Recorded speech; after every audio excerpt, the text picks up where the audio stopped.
ডাকে চলে যায় ও দুধ পায় না। এই দেখো এটা দেখো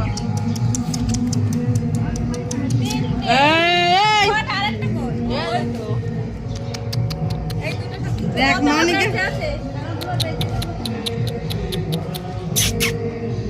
মানিকের পা চাটছে দেখো।